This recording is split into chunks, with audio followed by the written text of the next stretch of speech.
I say to anyone that opens a lifetime ISA product right now, be 100% sure that that property is going to cost under £450,000. Like that simple as, or you're happy for the money to go towards retirement, of course. But really be certain, because I think if I went back to 18-year-old me and said, are you 100% certain that that money is going towards £450,000 property? I would probably have answered that saying no. Hello, and welcome to the very first episode of the Investing Insiders podcast, where we help you achieve financial well-being by making smarter money decisions. I'm Brienne. I'm Antonia. And in each episode, we'll be getting to the heart of your financial issues and how they affect your pocket. We'll be answering burning money questions and giving you top tips to keep your finances on the right track. We'll also be joined by some incredible guests and experts in the industry to help you uncover everything you need to know. We're so excited to have you join our inaugural podcast episode. But before we get stuck in, here's a little bit about us. I'm Brienne Horn, a writer at Investing Insiders, and I've had almost a decade in the financial industry, covering everything from banking and budgeting all the way to investing and insurance as well. And I'm Antonia. I am the MD and founder of Investing Insiders, a website dedicated to helping savers and investors improve their financial outcomes.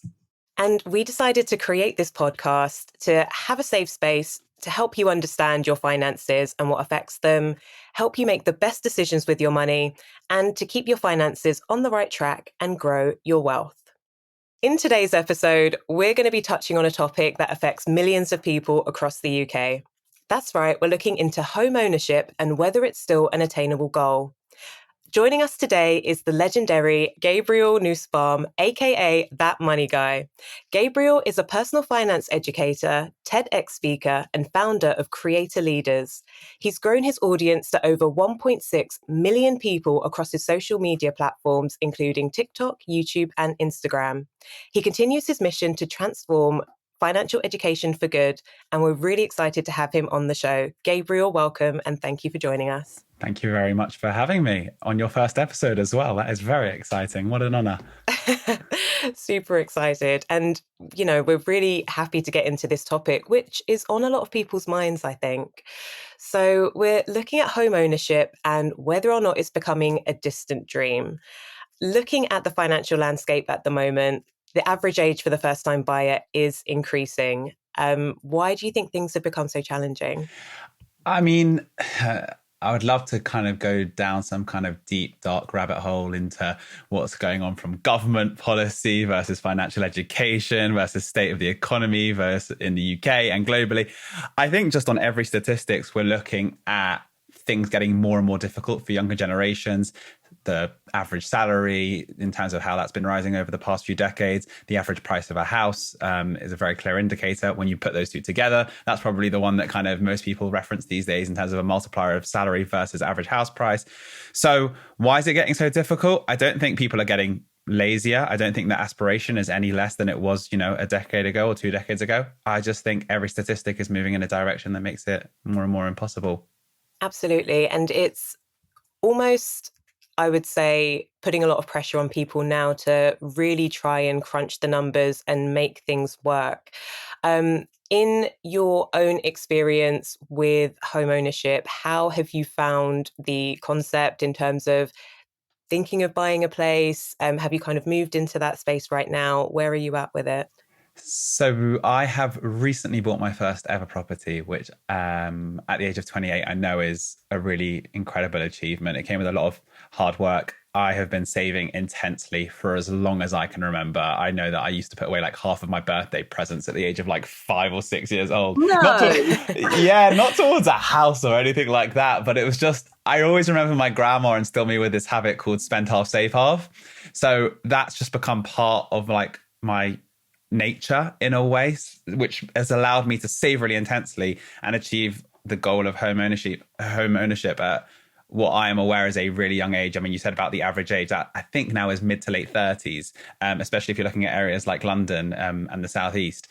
So that's where I am. I bought last March. Congratulations. Thank you very much. I'm renovating the property, which is a whole nother conversation we can get to. I don't know if you want to do it today or another time in terms of the finances behind that. But in terms of kind of, I suppose, my stance, which is the other element of your question, the whole rent versus buy debate has been raging on the internet recently. And it seems like people are very polarized, but I take a bit more of a balanced approach. So I rented for 4 years prior to buying, and I am actually a very big supporter of the renting community. I think there's a very big place for it when it comes to sensible financial decisions. I mean, what you've just said there, Gabriel, really ties in with the notion that your money habits are formed from a really young age. If you've started saving half of your birthday money from what age? As early as I got birthday money. That basically ties in with forming good money habits. But you sort of are a bit of a unicorn here, because you haven't just bought a property at the age of 28.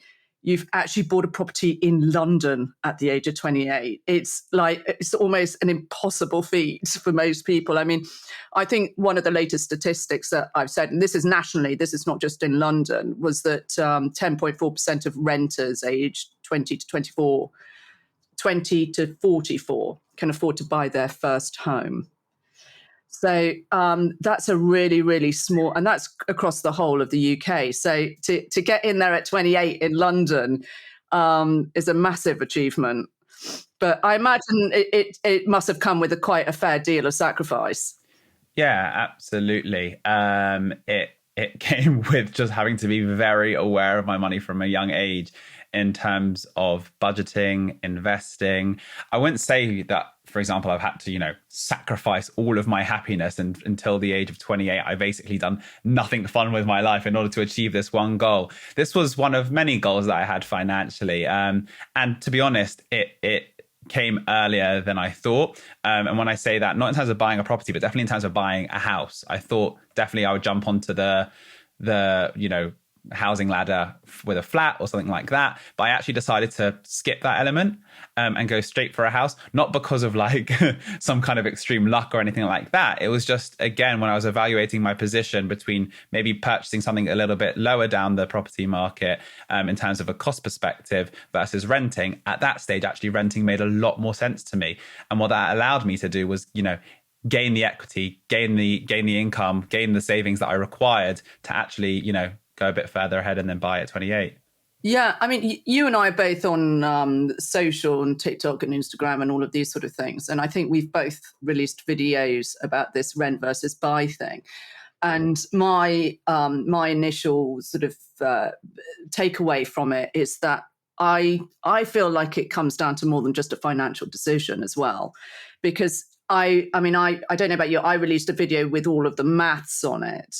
And across 10 years, there really wasn't a lot in it as to what you were left with at the end of the day. If you had taken the money that you would have spent buying a house and you had invested that instead, it all kind of evens out over the course of 10 years. But over the course of 30 years, it's a totally different picture. You are most likely better off buying. But what I found in the comments was that people were very definite about their opinions of this, whether it was rent or buy. And it didn't matter what the math said. They were like, oh no, rent all day long. Then you've got the flexibility and the freedom. So to me, it sort of suggests that it comes down to more than just a financial decision for a lot of people. Massively. I think people strongly underestimate the impact of emotions and psychology in financial decision making. Yeah, for sure, in the housing market, because often when you buy a house, can be an illogical decision. But from a psychological perspective, from an emotional perspective, it still could be the right decision for you. So like you said, the maths might not work out in your favor, but that doesn't matter because you're looking for a permanent place. You're looking for an area of safety. You're looking for, awareness of, for example, what you're going to be paying on a monthly basis without that potentially rising after a certain number of years. So I think that decision when it comes to housing, absolutely, like you said, is an emotional one. But when it comes to money in general, and I know this is a wider element, it's become more and more apparent to me, having been in this world of personal finance now for over half a decade. I know that's not a long period of time, but that's kind of the period that I've been intensely working within it, teaching it and educating people about it, that money is so much more emotional than it is logical and mathematical.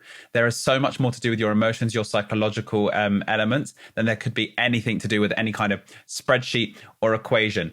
So I think, the answer is very simple. I can understand why the comments and people go so down one route as if that is the right route, because they're not speaking from a mathematical perspective. They're speaking from the heart. Yeah, that's the right route for them. And it all sort of like pins back to that book. I mean, all the finance professionals love this book, The Psychology of Money. And he touches on all of this in here, and how it is just, you cannot separate the two entirely. There is this sort of area in the middle where it's all a little bit grey.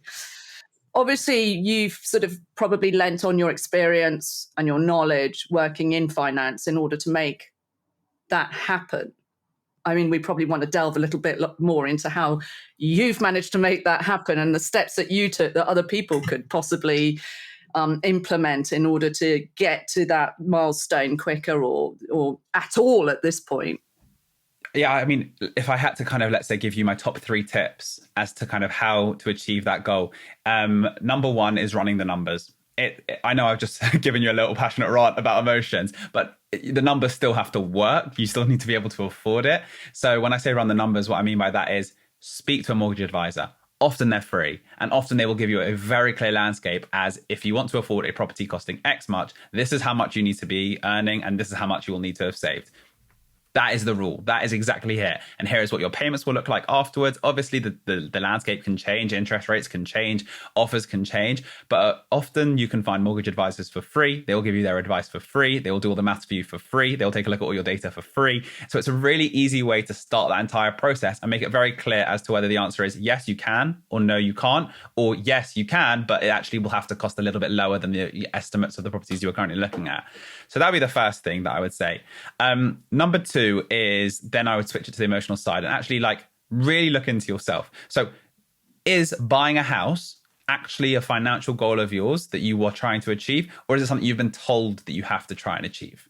And it's a really kind of clear difference. And this is where the argument for renting becomes really strong. So for example, let's say you can afford to buy a property, but you're thinking, maybe after 2 or 3 years, I might want to move somewhere else and somewhere else. Renting is actually a much more powerful tool when it comes to things like flexibility and moving and having options. And often people think, you know what, I'd rather, buy this flat and live there for 3 years and then move on to the next thing. Might not be the best decision for you, may lock you into areas or elements that you weren't even aware of before that decision. And then the third thing is the good old boring advice of you need to get into a saving habit and you need to get into it early. It's really difficult. So let's say you don't know when you want to buy a property, but you also do know that you will eventually want to buy a property. Start saving something, start saving small, because your habit needs to compound. It takes a really long time to switch from a spending mentality to a saving mentality. And the easiest way to do that is just to start putting something away every single month. When your paycheck comes in, put away £1, £5, £10, £100. It doesn't really matter. Build the habit early. And as you start to do that, you'll start to learn things like investing and compound interest and things like where is the best place for you to put your money to enable to build this big pot for you to eventually achieve that goal. So I think if you mix those 3 things together, I know they sound really general, but they are really general for a reason. The advice is good, it's solid, it works. And when you mix those 3 factors together, that is essentially what I did to get onto the property ladder. Absolutely. I think that's a really good blueprint to kind of have in mind. And also, slow but steady, you definitely get there in the end with saving. Delving a bit more into your sort of savings profile and potentially any other investing or things like that you did, would you be able to give a bit more background about the types of accounts you use? Like, did you use a lifetime ISA, for example, or anything else like that to try and get things together? Oh, you're going to get me started on the lifetime ISA. Yeah, I was about to say, I know Gabriel's story on the lifetime ISA, and it's not pretty, but it's actually really useful for people to know, because people just go into it without realizing that these traps are there. And I mean, the reforms are in place are being considered at the moment, but at this very moment, it's still far away. Gabriel, tell us. No, listen. I'm going to start, before I go into kind of my own personal story and what happened with me with the lifetime ISA. I'm going to start by telling people it's a really brilliant tool. It really is. It is, for those of you that don't know, it's a tool that basically helps people get onto the property ladder by essentially giving you a bonus on your money that you save towards a first-time property. The issue is there's a lot of ifs and buts that you have to be aware of that maybe we'll start to dive into a little bit, but a quick Google will give you all of the answers in terms of like the rules that are required for you to get that bonus and keep that bonus. So what happened with me was I was saving in a lifetime ISA for a number of years. I think from as early as I could essentially open one at 18 years old, I was putting away my full £4,000 a year, which is the maximum you can put into it per year. And I was getting my bonus of 25%, because I thought to myself, when I opened the account, it meant you had to buy a first-time property. To get the money, you had to buy a first-time property worth less than £450,000 or save it towards retirement. But that's kind of like an add-on in brackets at the end. Most people think of the lifetime ISA as a product to save for a first-time property.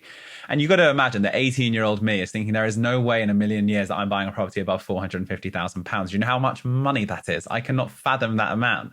So of course, like a good citizen, I think this is great. This is a great tool for me. And it did brilliantly. Also, you have the option to invest that money or to save it. I thought, I'm not buying a property in the next 5 years for sure. So let me invest that money, because that went well with my risk appetite. So all going really well until about 4 years in, when I started to think to myself, do you know what? I'm leaning more towards renting for the next few years of my life. Now looking at average property prices in the UK, getting under £450,000 if I'm going to move straight into the housing side, like buying a house rather than a flat, is starting to look a little bit more on the difficult side, if not impossible, to buy an actual house under £450,000 in London, I should specify, which is where I was focused on living. So I actually at that point stopped saving into my lifetime ISA, but I kept the money in there, because if you withdraw the money not for the purpose that you're allowed to withdraw it for, you face a penalty. The penalty being they don't just take back the bonus money they take from you, they take back 25% of everything inside of that account. So bearing in mind, they give you a 25% bonus. If they take back 25% when they take it back, they're actually taking a little bit more from the bonus that they gave you. And of course, there's a lot of guides on terms of the numbers and how all of this works. So skip a bit further down the line. We're now 10 years later. You can imagine that money has gone up quite a lot because of the investing. In terms of the past 10 years, average returns have been roughly 8 to 10%. So it's been very kind to me, except for the fact that the property I bought was over £450,000. So when I went to withdraw that money, I of course knew I'd be facing a penalty. And I withdrew it thinking that it would just be, they would take back the bonus plus a little bit more if you do 25% on top, in terms of the penalty. I wish I had the numbers exactly in my head, but I think it's maybe an extra 6 to 7% of what you put in off the £4,000 that would end up being part of the penalty. I actually misunderstood, and it's 25% of the total value inside of that account. So they took 25% of my gains. They took 25% of the entire pot, totaling quite a large amount. Now, when I put that information out there being like, I'm quite against this penalty that you face, feel free to take back the bonus. I completely understand that from a governmental perspective, but allow me to keep my, interest, the money that I've put away, the amount that I actually initially saved as well. Don't penalize me for basically following what you did. A lot of the response online, and I'm interested to hear both of your policy, was you knew what you were signing up to. You knew the conditions of what happens if you broke the limit and all that kind of stuff. And of course, I've got my responses to that, but I'd love to hear both of your thoughts as to whether I should have just said, you're right. I did the wrong thing. I saved with the wrong tool. Please take more of my money, government. I think expecting an 18-year-old to understand the ins and outs and appreciate the fines and everything like that is is beyond the average teenager's capability. But it's I think it's one of the parts of the lifetime ISA that they are reviewing at the moment, isn't it? That's my understanding on it. That and the cap. I think they're looking at raising that cap. Is what I've heard. I think they're looking into both of those areas at the moment. So I guess, we'll kind of have to watch this space and see what develops. But it does feel as though as a product, perhaps the restrictions could have been, spelled out a bit clearer, just to make sure that people knew 100% that these are the limits behind it. I think outside of not using it for buying a home or for retirement, knowing the ins and outs of how much the home would cost and like when the penalty would be triggered perhaps could have been spelled out a bit more. But I suppose we'll see if something does develop and, things are slightly clearer, or potentially, there's a bit more flexibility on property values and things that you can use the lifetime ISA for. Yeah, absolutely. I mean, from my perspective, it's like obviously very harsh to penalise an 18-year-old that really thought they were doing the right thing and doing what the government had asked from them, using the tools available to them and like basically being a really good citizen. To be penalised down the line, I understand. Obviously, it's a luxurious position to be able to afford a property over £450,000. But I suppose my issue comes from the fact that the product has not changed since inception. So the lifetime ISA still has the same threshold in terms of that £450,000 property that you can use the money towards. It hasn't moved with house prices. It hasn't moved upwards. I think if it had, it would be closer to £650,000, which makes a lot more sense in today's economy. So yes, I completely get why people are like, you should just shut up and take it. But I would rather kind of fight back and say, listen, I'll pay the penalty. I've got no choice in this scenario. But something needs to be done to allow people to basically change and shift and adapt with the times. If they didn't buy a property immediately when they thought they were going to, should they be penalized because of that? And two, the product needs to move with the times. It was a product set up in 2018, was it? 2017, 2018, yeah. Exactly. So I think that it's a fair thing to say that someone that started at that point might have slightly different goals when they're coming to withdraw that money. And then my third and final point is the argument that came in was, well, just save it for retirement then. Like, just save that money for retirement because then you don't have to face the penalty. I'm not sure if people are aware of the current economy in the UK and when it comes to trying to put together a deposit for a house. But I needed every single penny that I'd ever saved to be able to afford it. I didn't have the luxury of just going, oh, do you know what? I'll leave that, 17, 18 grand in that pot. Buy the house with all my other monies. Yeah. Let me just find that from somewhere else. I can push that off towards retirement. Absolutely not. Like I needed the money, so I took the fine. Yeah.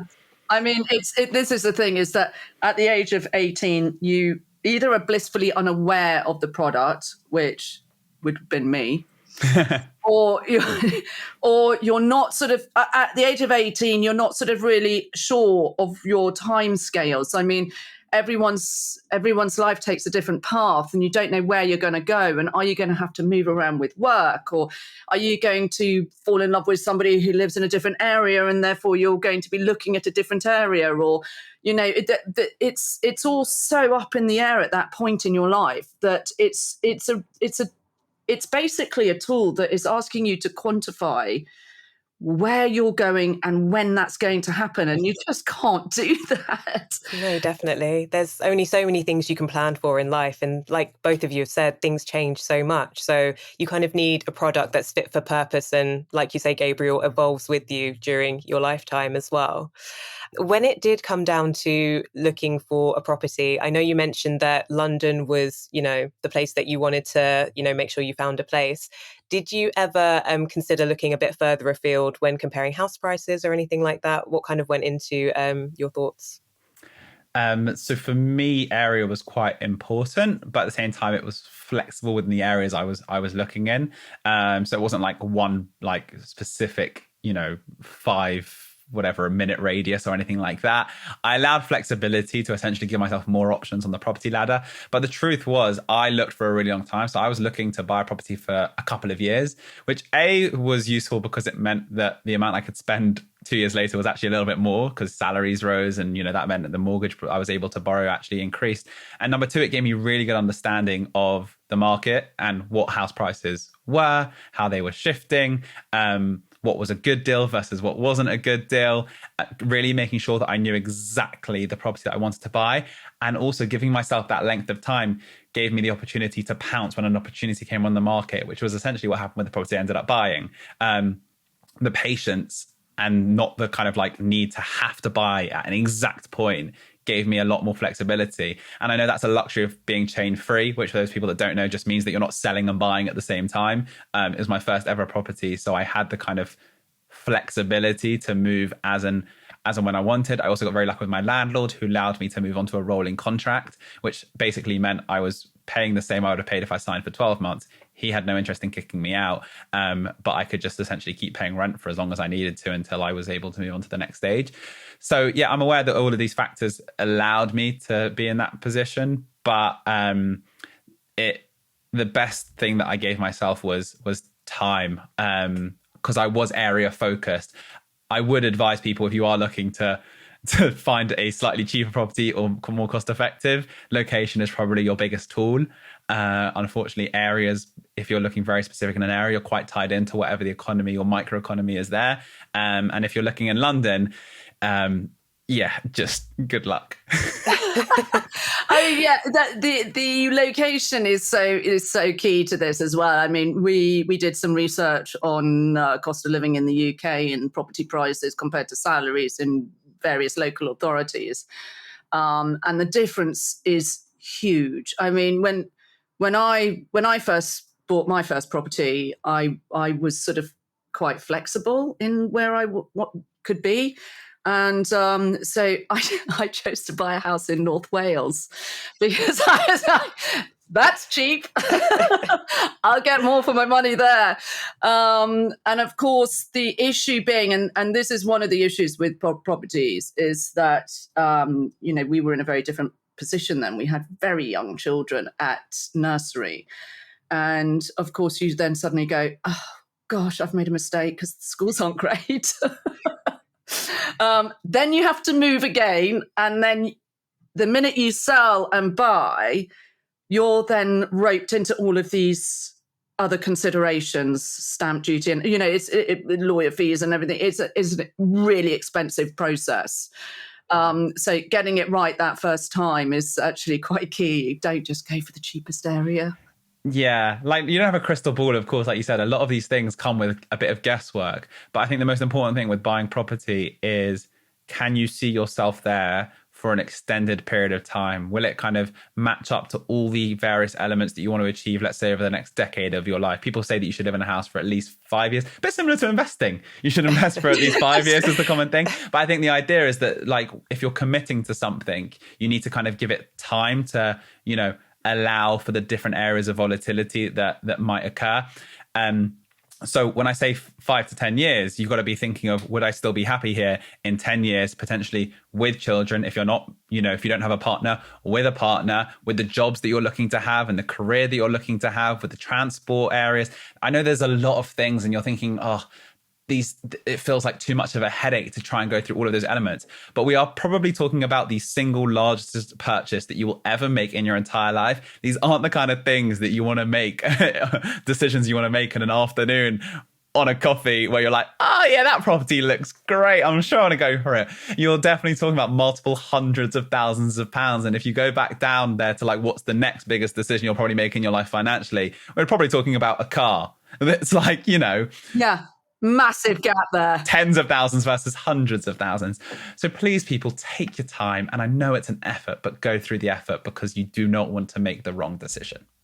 I think that's a really valuable point and kind of circles back to the fact that, purchasing a property is most likely going to be an emotional decision. So it's, thinking about your values and the things that you actually want and potentially where your life might go. Things could change, but just having a rough idea, I think, could help guide you along the way.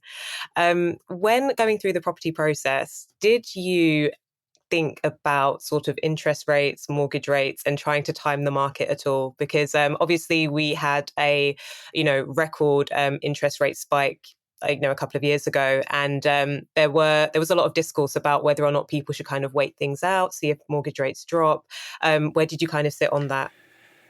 So I have zero interest in trying to time the market. Again, a philosophy that can go across investing and property. And the reason for that, and I think it's just generally good advice when it comes to buying properties, is if you can afford it, then it's the right time for you. Because you can't try and guess again what's going to happen. Donald Trump might come out and lift up his whiteboard again with different tariffs for various countries that have populations of just penguins. Like, you genuinely can't call it. And that did happen this year. And the market went crazy. And that had so many different knock-on effects that probably did massively affect the housing market as well here in the UK. So to try and guess that, the mini budget, no one saw that coming. And that just absolutely roller coasted the entire interest rates in terms of the UK economy again. So to try and be like, I'm going to wait until the next interest rate announcement because people are thinking it's going to go down. That 6 weeks is a long time and things can happen. So yeah, timing the market, absolutely not. But when it does come to kind of being aware of interest rates and things like that, I've got a lot of friends that bought properties before the interest rate spike. And we're talking, 1 to 2% interest rates. And I think they're both the luckiest and unluckiest people in the world. And I say both because, number one, of course, they are paying pennies, basically, in terms of what they would be paying now on their mortgage rates. They are obviously, it's just given them huge benefits in terms of how much they can save whilst also owning a property over the past, 5 years or so. Unluckiest because, number one, none of them locked in for like a 40-year mortgage. Like, come on. Should have done that, absolutely. But also, a lot of people are now being hit by much higher prices. So when they go to remortgage now, we're talking, you might be moving from 1% to 4%, 5%. And these aren't insignificant. Like, you might just think, oh, it's just the interest rate. We're talking about your mortgage potentially going up by thousands, hundreds, if not thousands of pounds, especially, again, if you're looking inside of London. So when I say they're unlucky, yeah, great, they've been able to save money. But what they haven't been able to do is prepare themselves for this new reality of how much they're going to be paying on a monthly basis. With me on the other side of it, buying a property for the first time at these, let's say, more normal interest rates of, 4-5%, I've been able to really make a mature decision over the property to think to myself, yeah, I can afford it now at this rate. Like, I'm affording to be able to pay this monthly repayment at this now percentage rate. If it goes up a little bit more, I've got that flexibility. I can afford that as well. And if it goes down to those historic lows, absolutely great. I'll be buzzing, but at least I'm kind of in a place where I'm ready for it. It's not like a massive shock is about to hit my finances. So that's why I say don't time the market. Just try and be able to afford the property and afford the monthly repayments and make a sensible decision with a sensible mortgage broker. And then kind of go for it from that perspective. In terms of the way that I've done it with my own property, there's a lot of kind of intrinsic details that are just relevant to me. So I don't know if that's worth sharing. But yeah, that's my general thoughts on everything when it comes to interest rates. I mean, this is the other thing is that people getting a mortgage, 90% of the time, those sort of people aren't going to have any sort of formal financial education, and they're taking on a huge debt. I mean, it's massive. And I would wager that a lot of those people don't understand or don't grasp the intricacies of that debt and how it all works. And some of them may rely on parents to give them some guidance on it, but a lot of people are like, oh, what sort of terms should I have, on my mortgage? And should I fix or should I get variable? And, there's massive decisions which cost thousands of pounds, but really it's, you're expecting people to make those decisions without any kind of formal guidance. And there's a lot of unscrupulous people out there who would give them quite bad advice. And even going to your parents for advice actually may not be the most sensible option in a lot of cases. I mean, your dad might quite in a blustery way go, oh, no, fix your mortgage, whatever. But it may not be the best advice for you in that current market environment, because what's best to do will change constantly. It's such a moving landscape. I think that's just why it's so important to spend time on this Like Shop around. Shop around, spend time, make sure you've got a reputable. So honestly, the best thing for me when it came to the house buying process was my mortgage broker. I'm not paying him a penny, so he does get paid obviously by whoever I ended up choosing the mortgage from. But based on reputation, based on trust, and based on kind of references from people that had used my mortgage broker, I knew he was a trustworthy person who was going to give me the best deal available, regardless of whatever fee that he ended up charging from the bank itself. It didn't cost me a penny, so I was able to kind of work with him actually for 2 years. I was like incredible. On and off conversations with him without paying a single penny for it. And he understands the market. He's obviously, you can't tell me what to do, but he was able to show me my options. He was able to show me what variable versus 2 year versus 5 year would look like. I was able to kind of have long conversations with him about, you know what, like I'm thinking about this situation and that situation. And that was like speaking to someone who's literally qualified in the subject. So when people try and do it alone, like kudos to you, great. But sometimes having a professional is better. Like I wouldn't go and, you know, try and put a filling in my own mouth. I'd go to a professional, right? I'd go to a dentist. I think exactly the same when it comes to financial products, especially your mortgage. So how did you choose your mortgage provider? Spoke to 3, reference from people that had used them, went for the one that I preferred out of the conversations that I had. So friends and family who had made recommendations to you, basically? Yeah, that's like, it was just a trust. I needed to trust the source. I could go online, of course, and find someone that, you know, you can find a mortgage broker very quickly online. For me, it was important to go for one that was free. I knew that the kind of implications of that, but the reason is, like I said, I didn't know exactly when I wanted to get the product by. I didn't want to pay like any kind of hourly fee or anything like that. And then B, yeah, reputation is important for me. So I made sure it wasn't just one. Let's put it that way. Again, we're talking about multiple hundreds of thousands of pounds here. Don't just go with the first mortgage broker that's suggested to you. Do your research, people. Always. Absolutely. And I guess that takes a lot of pressure off as well, because obviously you know what you're looking for, and it just helps to speak to a professional sometimes to kind of execute your plan and let you know what's like realistic and give you that timeline and give you those options. So we've obviously covered so much about the house buying process and everything that sort of, you know, brought you to getting into your own property, which is amazing. Was there anything that came as a surprise to you, or, you know, it kind of popped up and you were just like, okay, what do I do now? The cost of things. And I'm not talking about what, like the deposit. I knew how much the deposit would be. In fact, like, even though I knew how much stamp duty would be, it was still surprising. And I can't explain why. I had the number in front of me for a very long time because I knew but it's just, people that don't even know what stamp duty is, like, you have to pay like a tax when you buy a property, depending on the value of the property and your personal circumstances, first time buyer, buy to let, whatever it is. And it's a significant amount of money. What's the percentage? It varies all the time, but I think on average it's around that kind of like 5% mark if you're not a first time buyer. And again, depending on the price of the property itself. So we're not talking about an insignificant amount of money here in the slightest. And I think it's just people often save up for a deposit and they forget to save up for that, which is probably the second largest cost when you are buying the property.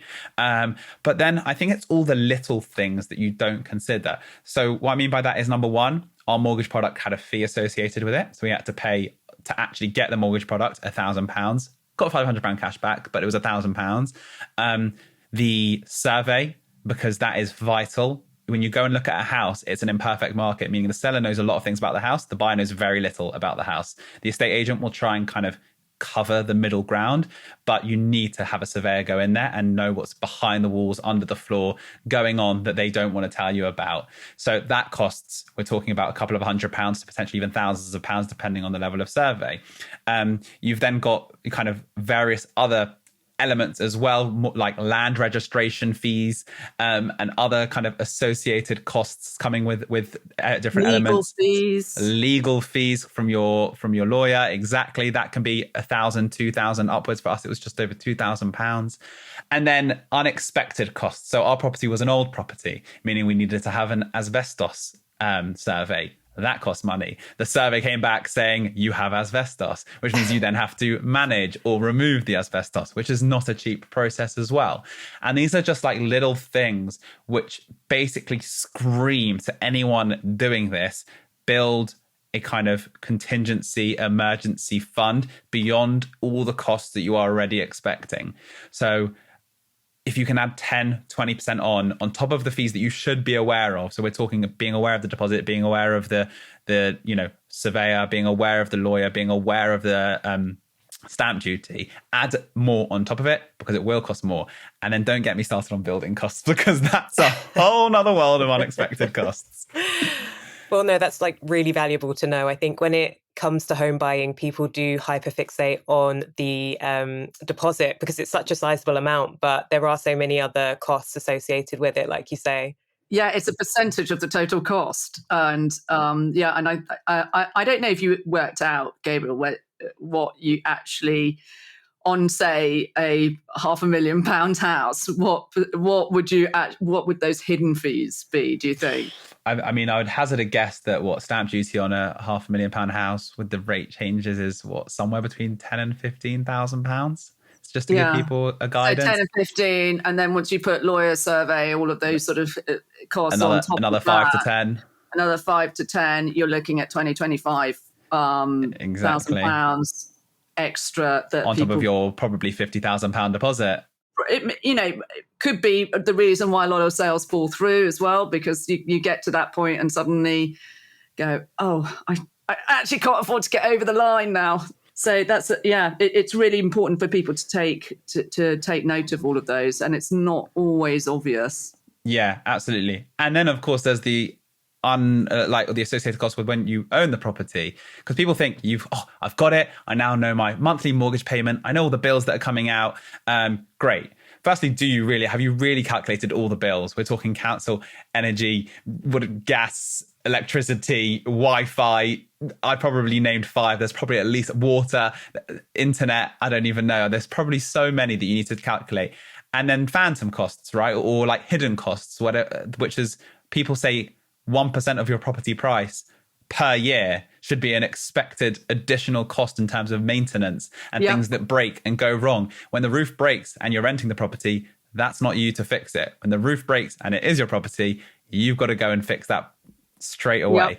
Boiler, so many different things. I guess it seems overwhelming, and we've got great tools at our fingertips now. I know I mentioned speaking to professionals who would be able to give you more clear indicative numbers around these kind of things. But even a quick conversation with ChatGPT, which I know is never going to be 100% accurate, but it can at least point you in the right direction to start thinking about the right things. When you go, give me absolutely every single hidden cost that you could think of when it comes to owning a house or buying a house. Again, please obviously take anything with AI with a pinch of salt, because a lot of times they can give you misinformation or lead you down the wrong way. But just as a great starting point to give you that idea, there are tools available and you should use them. Yeah, there's definitely merit in making sure you kind of do the research thoroughly and look at what's available to you. We've touched on so many incredible points. In terms of giving prospective home buyers one key takeaway, have an sneaky suspicion of what it might be, but what would be your one key takeaway, your one top tip out of everything? The number one thing I would probably say at this stage, so if you're a prospective home buyer or thinking one day you'd like to buy a property, I would say start running the numbers now. Awareness is your most powerful tool. So I could tell you to start saving. You know you need to start saving. I could tell you to get a mortgage advisor. You probably know you need to get a mortgage advisor. But start running and calculating the numbers as to whether you actually want to buy a house now, because it might very clearly become evident that, you know what, you should actually rent for the next 5 years of your life, because that's actually a much better decision for you. Or emotionally, it's really, really clear you should be buying right now. Because of the emotional ties you have to it. So when I say running the numbers, run the numbers and the psychological numbers at the same time to make sure that you are making the right decision. And once you're confident on that side, then you can start doing all the little things that we've discussed on the show today. Gabriel, if my nephew approached me recently, well, a couple of years ago now, and he had just turned 18. Super recently. How old I am. He had just turned 18, and he had a junior ISA, and he was like, "Okay, I've just turned 18. I've got a junior ISA. What do I do with it?" And he lives in London, and I was like, "Oh, the lifetime ISA may not be for you." Is that, do you think that's where we are now? It's just not a suitable product for anyone who is potentially going to be buying in London? I say to anyone that opens a lifetime ISA product right now, be 100% sure that that property is going to cost under £450,000. Like that, simple as, or you're happy for the money to go towards retirement, of course.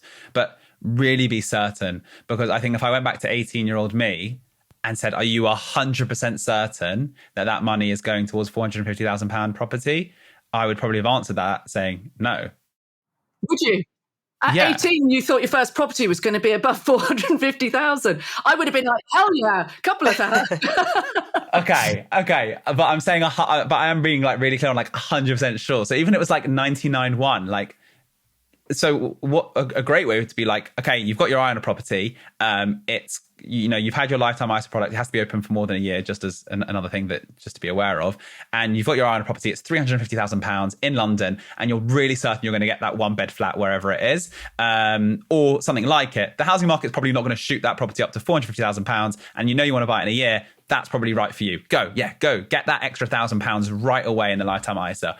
Brilliant product. But if you're not sure, and you're playing around with the numbers, and you're living in London or the Southeast or somewhere where properties are looking a little bit steep, maybe just take two on it. Yeah. I mean, when we did the cost of living index, we sort of found that the lifetime ISA was still suitable for about 90% of the UK, but there was 10% of the UK where you were going to struggle to use it to buy a property because the prices were so high. Yeah. And there are great tools if you're 18. If you're looking at over like 5-year horizon before you're thinking about getting a property ladder, like a stocks and shares ISA might be your next best bet. With that, I know you don't get the 25% bonus, which is a shame, but you don't want to pay that penalty. Yeah. It really does kick you hard somewhere sensitive.